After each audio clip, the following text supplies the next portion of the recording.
Hello, it's Kit Allowitz with another Leadership Journey video segment. Today I would like to offer you the last video in conclusion to our November 2020 to May 2021 Leadership Journey video segment series. Whoa, can you believe it? Wow, you made it. Congratulations. I made it. We made it. Talk about an adventure, right? Some 77 learning potential assignments spread out over 6 long months. Maybe they went quick for you. Now, in case you wanted to know, that's 180 days, which is 4,320 hours, which is 259,200 minutes, which is 15,552,000 seconds. Wow, right?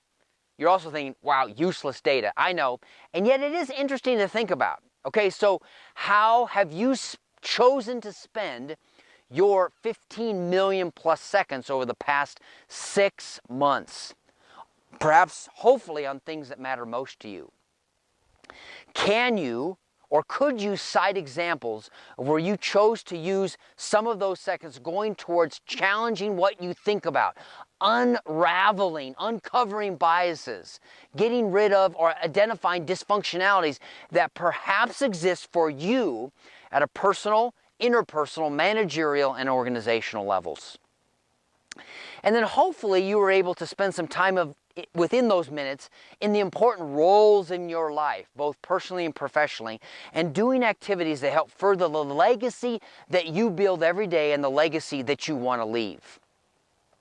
And then hopefully you were able to choose to spend some of those minutes in the 4 dimensions of life, that being social, mental, spiritual, and physical. Said another way, to live, to love, to learn, to leave a legacy, as Stephen R. Covey taught and spoke about. And finally, how did you spend some of your time investing yourself in getting wiser and better related to the Leadership Journey Summit learning assignments? Meaning, were you able to find connection, perhaps find solace in using the suggested assignments to further your own personal and professional self-discovery? Were you able at times to translate, internalize, and maybe even integrate some of the potential learning fodder that we offered into things to make you wiser, us wiser, our systems wiser, our structures wiser, our departments wiser, our company wiser? I'm hoping so, because it was a choice on your part. I still think it's pretty cool that our organization, that you and I work for an organization that's made it okay to spend time working on ourselves and what we think about. Asking you again, would you be able to cite examples where in the last 180 days since we began November 2020, where you feel like you've elevated what you think about? Okay, so now a neat little provocative quote I would like to use in the conclusion in this video for our work over the last 6 months on the Summit Journey homework. It begins during the War of 1812. The United States Navy defeated the British Navy in the Battle of Lake Erie.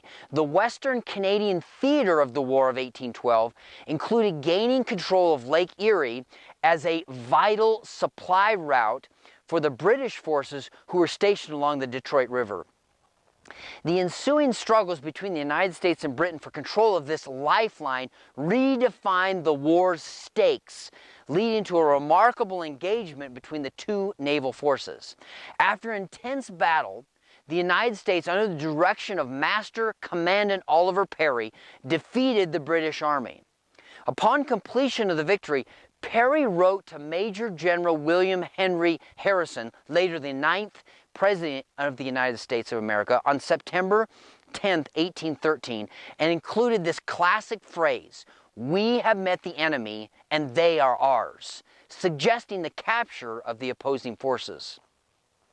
Now, fast forward 147 years later, and enters cartoonist Walt Kelly, whose comic strip Pogo takes the Perry quote and changes just one word, creating a parody that catches the collective imagination of the public and is still to use today 60 years later. The parody statement is this: "We have met the enemy and it is us." suggesting humankind's tendency to create our own problems. Suggesting further that upsetting, unwise forces exist within, not without. This is what I'd like to focus on for a few minutes in this video, this notion that many of the challenges that we face are in fact self-inflicted. Walt Kelly's adaptation of Perry's statement was in fact used by Kelly as a political satire to the 1970-1971 Earth Days, referring to the ideas around pollution, that we ourselves are to blame for the pollution and destruction of our environment. Now, I have in fact wondered many years, over the years since I first heard this statement, that if I took the Perry parody and made it specific to Kit Allowitz, would it be true? So, here it is. Kit Allowitz, you have met the enemy, and he is you. Thinking about it, yep, I'm pretty sure it's true. Often the challenges we create, the barriers we put up, the ineffectiveness that we tolerate, the inefficiencies that we bear, many of these are self-inflicted, self-imposed, and created by ourselves. Think about it. The systems and structures we operate in, human-made. The silos we exist, made up in our minds. Our wise or unwise eating habits that then generate the energy and output available to us, we control. The communication or lack thereof we generate, we create. The relationships we foster and keep alive or don't keep alive, we fashion. The results we do or don't get, we form. I have always remembered another Stephen R. Covey quote that says, "The moment that you think the problem is out there, that very thought is the problem."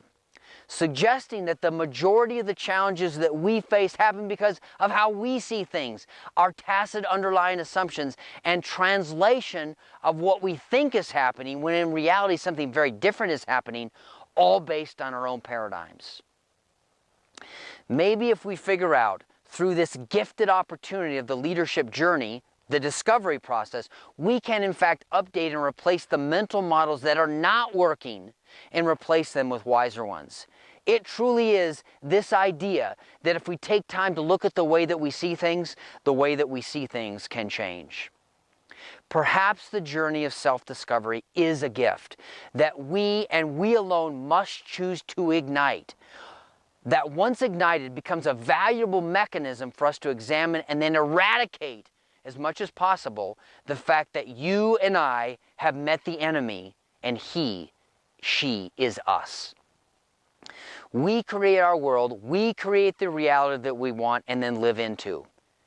I invite you to consider, to continue to explore your own journey of self-discovery to get to the far side of complexity. I quote again one of my favorites.